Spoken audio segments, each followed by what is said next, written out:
Hello everyone. कैसे हैं आप सब लोग। आज का ये वीडियो आप लोगों के लिए सीएस एग्जीक्यूटिव स्टूडेंट्स के लिए बनाया है।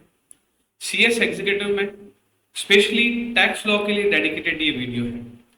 इस वीडियो में आप लोगों को पता चलेगा कि टैक्स लॉ का पेपर किस तरह का आता है, उसकी मार्किंग कैसी है, किस तरह से हम टैक्स लॉ की तैयारी करें कि कम समय में अच्छे मार्क्स हम लोग गेन कर पाए। क्योंकि स्मार्ट स्टडी जो है वो कई बार हार्ड वर्क से प्रिवेल करती है।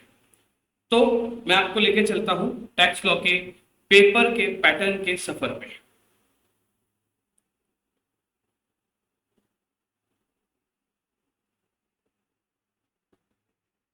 वैसे देखा जाए तो अगर हम बात करें टैक्स लॉ के पेपर की, तो टैक्स लॉ में बेसिकली दो तरह की बातें हैं। एक तो है डायरेक्ट टैक्स जो 60 मार्क्स का है, एंड दूसरा है आपका इनडायरेक्ट टैक्स जो कि 40 मार्क्स का है। अगर डायरेक्ट टैक्स की बात करें तो डायरेक्ट टैक्स में स्पेसिफिकली इनकम टैक्स है आपके, और इनडायरेक्ट टैक्स में प्योरली जीएसटी एंड कस्टम है। कंटेंट की बात करें तो डायरेक्ट टैक्स का कंटेंट 70 to 75% है, बट जीएसटी एंड कस्टम का कंटेंट 20 to 25% है। मैं फिर से बोल रहा हूं, I am speaking about content. अगर इनकम टैक्स के अकेले की बात करें, इनकम टैक्स के अकेले की बात करें तो 70 से 75% कंटेंट है, और 25% के आसपास का कंटेंट है आपका इनडायरेक्ट टैक्स का। 25 की बजाय 25 to 30 मान लो। तो अगर जीएसटी और कस्टम का कंटेंट कम है और मार्क्स ज्यादा है, तो बट ऑब्वियस हो गया कि पहले अगर इसको अच्छे से पढ़ लिया जाए तो 40% हमारे रिकवर हो गए और कम पढ़ के। बात करें इनकम टैक्स की तो छोड़ तो उसे भी नहीं सकते, बिकॉज ये 60 मार्क्स का है। तो इनकम टैक्स में कैसे हम स्मार्ट स्टडी कर सकते हैं, उसके लिए मैं आपको ये वीडियो डेडिकेटेडली बता रहा हूँ। सिलेबस की बात करें तो डायरेक्ट टैक्स का इंट्रोडक्शन, इंट्रोडक्शन के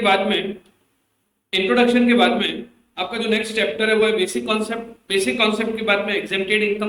बेसिक कॉन्सेप्ट में आपका एक मेजर चैप्टर आ जाता है, that is residential status. That is residential status. उसके बाद में अगर और आगे बढ़ेंगे, तो आपके पांचों हेड आ जाएंगे जो हमारा heart of the income tax कहलाता है। पांचों हेड के बाद में कुछ छोटे छोटे चैप्टर्स जैसे कि clubbing, set of, deduction, computation of total income and tax rate and tax liability, company का टैक्स इंसिडेंसेस, और लास्ट हमारा जो चैप्टर बचता है थ्योरेटिकल, उसे हम कहेंगे प्रोसीजरल कंप्लायंसेस। ये जब सारे चैप्टर्स एक साथ हो जाते हैं तो हमें लगता है टैक्स का सिलेबस बड़ा वाइड हो गया है। लेकिन अगर उस वाइड सिलेबस में से 3 हेड बोल रहा हूं, आप लोग अच्छे से सुनना। पहला इनकम फ्रॉम सैलरी, दूसरा PGBP that is profit and gain from business profession, and third is capital gain. इन तीनों को, सैलरी, पीजीबीपी और कैपिटल गेन, इन तीनों को अगर साइड में रख लें अगर हम, तो यकीन मानिए बाकी पूरा कंटेंट जो है वो इन तीनों हेड से कंपैरेटिवली इक्वल या थोड़ा कम होगा। सर क्या बात कर रहे हो, 3 हेड इतने बड़े बड़े? हाँ, बट ये 3 हेड में से 15-20 नंबर के क्वेश्चन पूछ लेते हैं तो हम छोड़ नहीं सकते। तो sir what strategy we should follow? तो सुनिए, सबसे पहले एक बार इनकम टैक्स का कोर्स कंप्लीट कर लो। जैसे ही आप इनकम टैक्स का कोर्स कंप्लीट करते हैं, उसके बाद इस स्ट्रेटजी को अगर फॉलो कर लिया तो यकीन मानिए 30 to 35% सिलेबस आपका 7 डेज में कवर करवा रहा हूं। कैसे सर? सुनते जाओ। Residential status, only residential status जो चैप्टर है वो 2 to 3 आवर्स का है, बट 4 to 8 मार्क्स के क्वेश्चन आ जाते हैं। क्लबिंग अगेन 1 आवर का है, 12 पॉइंट बेस्ड चैप्टर है क्लबिंग ऑफ इनकम। मैं इसका एक डेडिकेटेड वीडियो बना के डालूंगा। क्लबिंग ऑफ इनकम आप यहां से पढ़ लीजिएगा। ट्रस्ट मी, 4 से 6 नंबर का क्वेश्चन, और कई बार अगर किस्मत अच्छे हो तो 8-8 नंबर के पेपर में 8-8 नंबर के क्वेश्चन भी आ रखे हैं। उसके बाद में set of and carry forward of losses. Set of and carry forward of losses जो है अगेन 3 पॉइंटर चैप्टर है। इंट्राहेड ट्रांजैक्शन, इंटरहेड ट्रांजैक्शन, और उसके बाद में कैरी फॉरवर्ड। अगर ये 3 हमें पता है तो कैरी फॉरवर्ड के क्वेश्चन और सेट ऑफ के question, set of and carry forward के क्वेश्चन हम इजीली कर सकते हैं। तो आपको मैं बताना चाहूंगा 4 to 8 नंबर के कई पुराने पेपर में 4 to 8 नंबर में set of and carry forward भी पूछा गया है। उसके बाद house property head, smallest head and very interesting, और अदर सोर्सेज, छोटा सा चैप्टर। अगेन टैक्स रेट, 1 और 2 डेज की मेहनत, टैक्स रेट सब समझ में आ जाती है।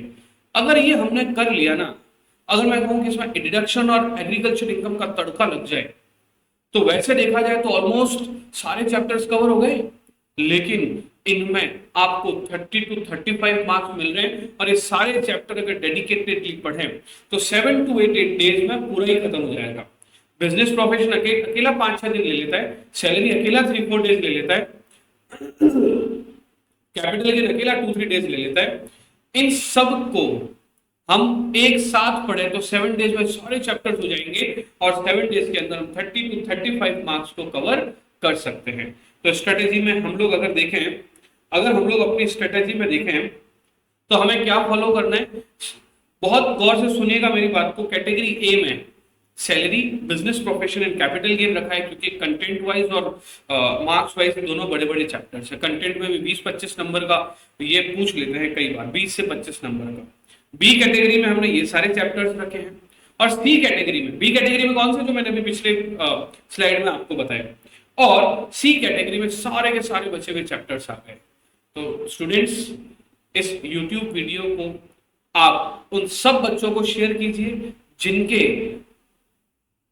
CS एग्जीक्यूटिव ग्रुप 2 अभी ड्यू है, ताकि उनको इसका बेनिफिट मिल सके। और मैंने वीडियो में एक बात कही है, मैं छोटे छोटे चैप्टर्स के छोटे छोटे वीडियोस बना के आप लोगों के लिए डालता रहूंगा। आप उसे जब पढ़ेंगे या आगे स्टूडेंट्स को शेयर करेंगे तो डेफिनेटली उनका बेनिफिट होगा। With this, all the best to everyone for CS executive examination.